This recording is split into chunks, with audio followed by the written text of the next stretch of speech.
we recognize faces so instantly?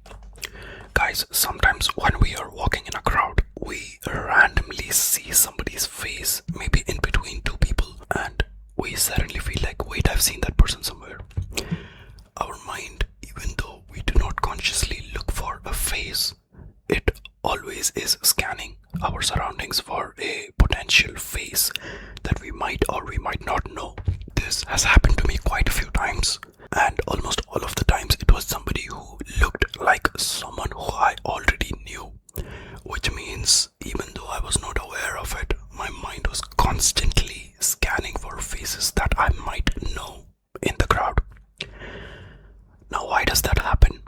First of all, we need to speak about a particular part of our brain which is responsible for this. Believe it or not, there are specific areas of our brain which are completely dedicated just to recognize faces, namely an area called the fusiform face area in the temporal lobe in our brain.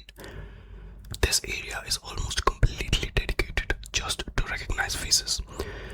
But why does this happen? Our brain, it creates a huge database of thousands of faces that we have seen throughout our lives. Our brain creates a database of thousands of faces that we have seen throughout our lives. Why does our brain consider this as extremely important information, and why does it store people's faces? And why does it consider it as something important for us?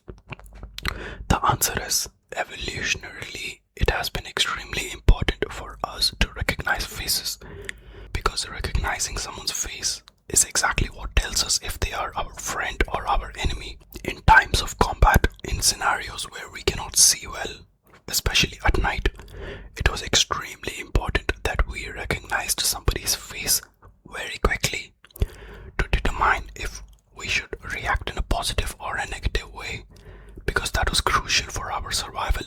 Because during the primal days, even a small mistake could actually get you killed, and if you do not react on time to your enemy would obviously take advantage of that.